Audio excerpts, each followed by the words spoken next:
جو میری گفتگو طاہر خان صاحب سے ہوئی کل، اور اس میں بہت ہی انسائٹ فل گفتگو ہے، آپ اس کو ضرور انجوائے کریں گے۔ میری طرف سے اتنا ہے۔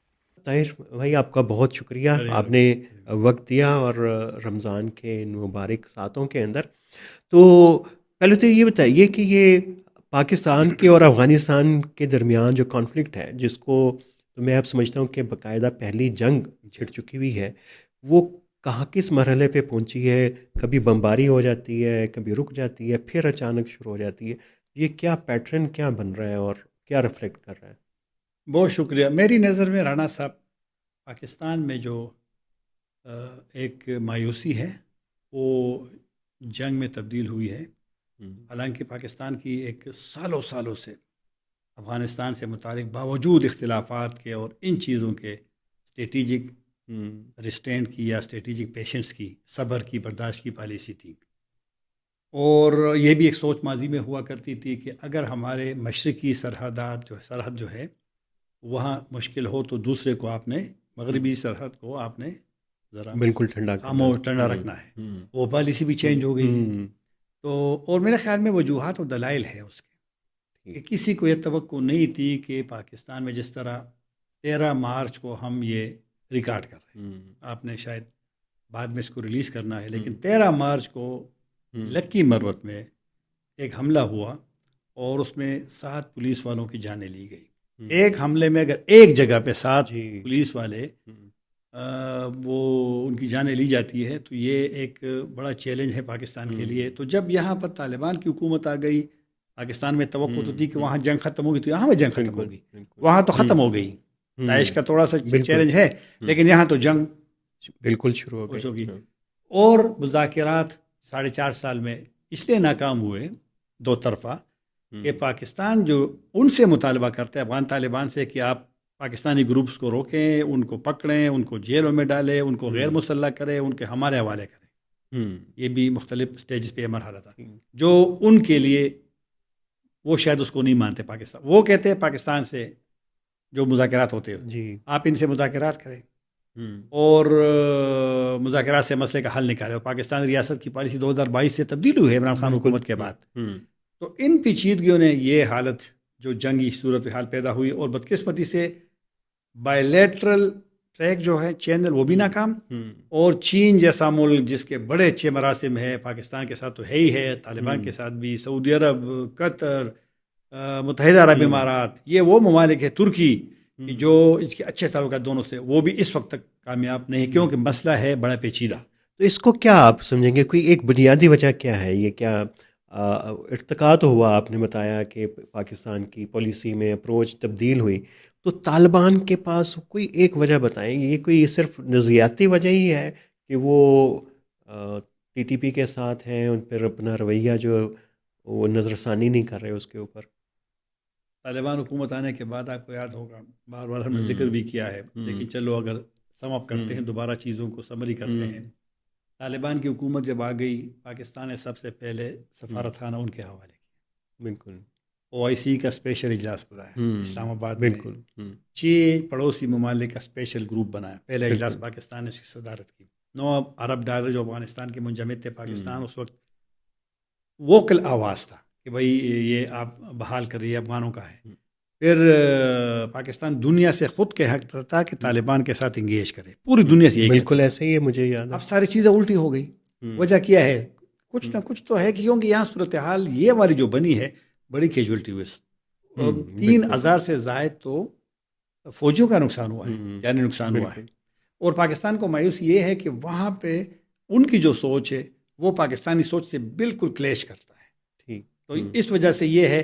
اور بظاہر میں اب جو یہاں دیکھتا ہوں، سنتا ہوں لوگوں کو، طالبان حکومت کی موجودگی میں اگر کوئی ثالث ان کو مجبور بھی کر دے، کنونس بھی کر دے، اور کچھ عارضی وقت کے لیے معاملہ ہو جائے، لیکن میں نہیں سمجھتا، اب بد اعتمادی اتنی بڑھ گئی ہے دونوں سائڈ پہ کہ اس کو واپس کرنا جو ہے واپس نہیں لا سکتے، مشکل ہے۔ تو یہ کیا طالبان کو تو آپ بہت قریب سے جانتے ہیں، ان کی ذہنی ساخت ایسی تھی یا ہے کہ وہ پاکستان کے ساتھ کنفرنٹریشن ہونی تھی؟ وجہ کہاں پہ بنی؟ ہاں ہونی تھی، ہونی اس لیے تھی کہ طالبان کی گزشتہ حکومت کا خاتمہ جب ہوا تو ان کے یہ خیال تھا کہ پاکستان نے جب ان کو ظاہر بات ہے مشرف نے اڈے تو دیے تھے پرویز مشرف نے، تو وہ جب آپ کو قریب میں اڈے دیں گے اور وہاں سے حملے ہوں گے تو آسان ہوتا ہے نا حکومت کو گرانا. تو یہ تو وہ بڑی بد اعتمادی موجود تھی. پھر طالبان نے جنگ کے دوران ایسی بد اعتمادی کچھ چیزیں ایسی ہو گئی ہے. اب جب افغان طالبان کے لوگ کتابیں لکھتے ہیں تو ہر چیز کو پاکستان کے کھاتے میں ڈالتے ہیں. لیکن میں سمجھتا ہوں مثلاً طالبان کے امیر جو بلوچستان میں اس پہ ڈرون حملہ ہوا ملا اختر منصور پہ، بلوچستان کو زیادہ کور بھی کرتے ہیں، وہ والا واقعہ ہوا تو اب کبھی کبھی میں دیکھتا ہوں تو وہ اس طرح بھی پاکستان کو اشارہ کرتے ہیں. پھر یہ بارکوں میں جب سروجینا کانی کے بھائی پہ حملہ ہوا، ان کی جان لی گئی، تو وہ بھی ایک کابل پولیس کے ترجمان کی جو کتاب آئی ہے خالد زدران کی، تو اس میں بھی مطلب ہے کہ زیادہ قوی دلائل اس میں نہیں ہے. وہ میں نے پڑھی ہے کتاب، لیکن وہ جب بد اعتمادی کی وجہ سے تو اس کی طرف تھوڑا سا صحیح. پھر آپ کو یاد ہوگا ملا عبید اللہ ان کے ڈیفنس منسٹر تھے، وہ حیدرآباد جیل میں فوت ہوئے. پھر ان کے پرانے ایک وزیر خزانہ تھے متسمہ غاجان، اس پہ کراچی میں حملہ ہوا، زخمی ہوئے. پھر عبدالرقیب ان کے وزیر تھے، وہ پشاور میں مارے گئے. تو یہ کافی سارے واقعات بھی ہوئے ہیں. اور پھر جنگ کے دور دیکھو نا، آپ اگر ایک جگہ پہ اگر آپ نے رہنا ہے اور پھر لوگ مجبور ہوتے ہیں کافی ساری چیزوں سے. اب طالبان کی یہ سوچ ہے کہ اب تو ہم حکومت میں ہیں، اب تو پارٹی نہیں ہے نا، اب تو 4 کروڑ لوگوں پہ ہم حکومت کرتے ہیں اور ہمارے ساتھ امریکہ اور دنیا پوری انگیج کرتی ہے، تو آپ نے بھی ہمیں ایکول اس پہ بات کرنی ہے. ایک بات تو اس کی صحیح ہے کہ وہ ملک ہے نا، آپ اس کو ڈسکریڈٹ تو نہیں کر سکتے نا. لیکن اگر ایک دوسرا ملک کا مسئلہ ہے کہ یہاں پہ جو گروپس وہاں پہ پاکستان کہتے ہیں کہ وہاں وہ آپریٹ کرتے ہیں، وہاں سے حملے کرتے ہیں، آپ ان کو روکے، تو میرے خیال میں اس میں کیا برائی ہے؟ اگر وہ کیونکہ افغان طالبان خود بھی سیکیورٹی پہ کمپرومائز نہیں کرتے، داعش کے حوالے سے وہ کتنے حساس ہیں. بالکل بالکل. یہ اب آپ نے بالکل بہت واضح طور پہ بتا دیا کہ یہ مسئلہ ٹی ٹی پی کا نہیں ہے، بلکہ ایک خاص ذہن کا ہے. بد اعتمادی پہلے سے تھی اور وہ آ گئی. تو پاکستان کے پاس آپشنز کیا ہیں اس کے جنگ کے علاوہ، تو ہم اس پہ بات کریں گے. لیکن اسی سے جڑا ہوا سوال، اگر پاکستان طالبان کو لا سکتا ہے تو ان کو ہٹا بھی سکتا ہے، اس کا بھی کوئی ٹیمپلیٹ ہے، کوئی طریقہ پاکستان میں سوچ تو یہی ہے کہ یہ حکومت کو جانا چاہیے، اس حکومت کو جانا چاہیے. اس کے لیے پاکستان نے کچھ، یعنی یہ میں نہیں کہہ رہا ہوں کہ وہ ریزسٹنس فرنٹ سے رابطے شروع کر دیے، لیکن گزشتہ سال پاکستان نے افغان طالبان کے مخالفین کو جمع کیا اسلام آباد میں. 2 دن تک وہ یہاں رہے. تو یہ تو 4 سال میں پہلی مرتبہ ہوا ہے نا، 4 سال. پھر مجھے ایک بیان یاد ہے، شاید میں نے ذکر کیا نہیں کیا، لیکن 13 اکتوبر کو وزارت خارجہ کا ایک بیان آیا تھا جب جنگ ہوئی، تو جنگ کے بعد، اور پھر اس کے الفاظ مجھے یاد ہے کہ ایک دن آئے گا کہ افغانستان میں آزادی ہوگی، وہاں پر لوگوں کا نمائندہ حکومت ہوگی. تو یہ بھی ایک خواہش تھی، ٹھیک ہے، خواہش تو تھی. لیکن اب یہ ہے کہ یہ خواہش پریکٹیکلی کیسے بنے گی، یہ میرے. اور ایک دوسری بات ہے کہ یہ رجیم چینج والی جو سوچ ہے نا، یہ ہماری نہیں ہونی چاہیے. یہ افغانوں پہ چھوڑ دیں کہ وہ کس کو لاتے ہیں، کس کو ہٹاتے ہیں. یہ میرے خیال میں ہمیں اپنی ملک کی فکر کرنی چاہیے کہ یہاں پر کیا وہ ہے. وہ طاہر بھائی، سوچ و خواہش تو پاکستان کی ہے. میں نے تو اس کے اوپر کئی دفعہ لکھا اور پچھلے اتوار کو ڈاؤن میں پھر لکھا کہ پاکستان کی جو بیسٹ پالیسی افغانستان کی ہونی چاہیے تھی وہ یہ کہ افغانستان کو افغانوں پہ چھوڑ دیں. بالکل چھوڑ دیں. یہ آج بھی اتنی کارگر ہے، مستقبل میں بھی یہی ہوگی. اور اگر آپ کو لگتا ہے کہ افغانستان سے اچھے تعلقات چاہیے تو اس کو انگیج کریں مختلف معاہدوں کے اندر، ٹریٹیز کے اندر. اور دوستی کی اگر کوئی ایگریمنٹ ہو سکے تو وہ بھی ہو سکتا ہے قوموں کے درمیان ہوتے ہیں. تو یہ تو وہ طریقہ تو ہے، لیکن الٹیمیٹلی آنا تو اس پہ پڑے گا. لیکن ابھی تو ہم بات کر رہے ہیں پریکٹیکل، ابھی کیا صورتحال جا رہی ہے. کیا ریزسٹنس فرنٹ اور شمالی اتحاد، یہ پہلے تو ان کی استعداد، کیا وہ کوئی بہت بڑی کوئی ریزسٹنس کریٹ کر سکتے ہیں؟ نہیں، لیکن کچھ لوگوں کا خیال ہے کہ کر بھی سکتے ہیں، کیونکہ اب ان کی یہ سوچ شاید ہے. مجھے نہیں پتا کہ یہ پریکٹیکلی ہوگا بھی نہیں ہوگا، لیکن ان کی یہ سوچ ہے کہ جس طرح کبھی کبھی باگرام کی بات کرتا تھا نا صدر ٹرمپ، تو طالبان کہہ رہے کہ نہیں. تو پھر ہم کبھی افغانوں سے پوچھتے تھے کہ یہ اگر ٹرمپ زور سے لیتا ہے تو لے سکتا ہے، تو کئی افغان کہتے ہیں کہ ہاں لے سکتا ہے. کیسے لے سکتا ہے؟ وہ تو ارگرد تو طالبان کی حکومت ہوگی، کہہ رہے کہ نہیں، پھر وہ کیسے چھوڑیں گے ان کو، پھر تو وہ اسٹرائک کریں گے، وہ کریں گے، وہ کریں گے. تو اب یہ ہے کہ پاکستان کے پاس میرے خیال میں اب بھی آپشن یہی ہے کہ اپنے ڈپلومیسی کو، اپنے مذاکرات کو نہیں چھوڑنا. کیونکہ افغانستان نے تو یہاں رہنا ہے. اور دوسری بات پاکستان کے لیے چیلنج ہے اور رہے گا بھی کہ عوام جو افغان ہے ان کو آپ نے کیا گڈ ول دینی ہے. یہ یہاں پر سوچ آپ نے کرنی ہے کیونکہ پاکستان کے حوالے سے بدقسمتی سے افغانستان میں سوچ کوئی زیادہ مثبت ظاہر ہے. نہیں. بارڈر بند ہے، افغان بارڈر بند مہاجرین کا ہے، ایشو 5 مہینہ ہو گئے، 5واں مہینے، بلکہ آج 6واں مہینہ شروع ہو گیا چھٹا ہو کیونکہ گیا. 11 اکتوبر کو یہ بند ہوا تھا بارڈر. تو پھر ویزے بند ہیں بالکل اس سے اتوار سے. حالانکہ ویزے بند وہ مجبوری ہے کیونکہ اس حالات میں جب جنگ ہو رہی ہو تو پھر لوگ کیسے آ کر کے سفارت خانے کے باہر، تو سیکیورٹی کا ایشو. حالانکہ سفارت خانہ جو کابل کا ہے افغانستان کا، وہ نے بڑا منظم ایک اس کا نظام بنایا بھی تھا ویزوں کا، اور کہ فیسیلیٹیٹ ہو افغان. لیکن افغان اسٹوڈنٹ ہے یہاں، اسٹوڈنٹ کبھی کبھی شکایت کرتے ہیں کہ جی ہمیں پکڑے جاتے ہیں. بلکہ ایک دفعہ آپ نے بھی ایک یہاں ایک بندے کا کہا تھا، اور وہ جینون مسئلہ ہے. اسٹوڈنٹ کا تو تعلق نہیں ہے نا ان چیزوں سے. تو لہٰذا ہمیں پاکستان کو دیکھنا پڑے گا کہ اگر آپ کے ساتھ طالبان کی دشمنی ہے، ان کی آپ سے ہے، لیکن اس میں عوام کا تو کوئی قصور نہیں ہے نا. بالکل. ریزسٹنس فرنٹ ریزسٹنس کی وہ بات ساری میں وہ ریزسٹنس فرنٹ اس پوزیشن میں میرے خیال میں نہیں ہے، نہ ملیٹریلی، کیونکہ کسی بھی جگہ پہ 1 انچ زمین بھی ان کے پاس نہیں ہے. کیوں؟ طالبان بڑے حساس ہیں. اگر ماضی میں کسی نے ویڈیو دی ہے کہ میں فلاں پہاڑ پہ ہوں، یہ ہوں، طالبان نے امیجیٹلی اس کو مارا ہے. دوسری بات، پولیٹیکل لیڈرشپ ان کی بڑی ڈیوائیڈڈ ہے. کچھ استنبول میں نسبتاً زیادہ ہے ترکی میں، کچھ انقرہ میں، اور کچھ اس میں ہے تاجکستان میں، ایران میں بھی ہے، امریکہ میں بھی ہے، لندن میں بھی ہے. لیکن وہ اتنے تقسیم ہے، اتنے اختلافات ہیں. کبھی کبھی شورا کا اعلان ہوتا ہے کہ جی استنبول میں یا انقرہ میں میٹنگ میں شورا بن گئی. پھر میں دیکھتا ہوں ہفتے بعد وہ اعلان کرتا ہے مثلاً صلاح الدین ربانی کہ نہیں ہم نے اس سے الگ ہو گئے. پھر جمعیت دیکھو نا، جمعیت الگ الگ ہے. عطا محمد نور جو ہے سابق گورنر بلخ، وہ الگ سسٹم میں بنا ہوا ہے. احمد مسعود الگ ہوئے، یونس قانونی کی پر الگ سوچ ہے، رضوانی کی پھر الگ سوچ ہے. پھر دوستم بھی تقریباً اس کے بھی 2 میں تقسیم ہو گئے ہیں لوگ. تو اتنے وہ ڈیوائیڈڈ کہ میرا نہیں خیال کہ وہ طالبان کو کوئی چلے بالفرض اگر یہ کامیاب ہو گیا تو کیا گارنٹی ہے کہ یہ جو ریزسٹنس فرنٹ شمالی اتحاد کا رویہ بھی وہی نہیں ہوگا جو بھی طالبان کا پاکستان کے ساتھ؟ یہ تو پاکستان کے لیے بڑا چیلنج اس لیے رہے گا. پاکستان نے کیونکہ ماضی میں ہماری ایک پالیسی تھی، پرو پشتون پالیسی، یہ رہی ہے نا پاکستان. ابھی تک تو یہی تھی نا. یہ فرسٹ ٹائم تھا کہ تقریباً مہینے پہلے DGISPR کے پریس کانفرنس میں انہوں نے جب بات کی کہ افغانستان میں صرف پشتون نہیں ہے، یہ آپ کو یاد ہے نا. اور جب پبلکلی ایک ذمہ دار شخص، پھر ملٹری کا ترجمان، وہ اگر ایک بات کرتے تو اس کا سوچ یہاں تبدیل ہوئی ہے نا. وہ جو پرو پشتون پالیسی یہاں سوچ ہوتی تھی کہ پشتونوں، تو وہ تبدیل ہو گئی، اس میں کوئی شک نہیں ہے کہ پبلکلی کوئی وہ کرتا ہے. لیکن آیا جو نان پشتون ہے وہ آپ اعتماد کر سکتے ہیں کہ نہیں کہ یہ یہاں پر سوچنا ہے. میں نہیں کروں کہ وہ مسٹر، کیونکہ وہ بھی تو تنگ ہے نا، ان کو تو بھی ایک راستہ چاہیے نا.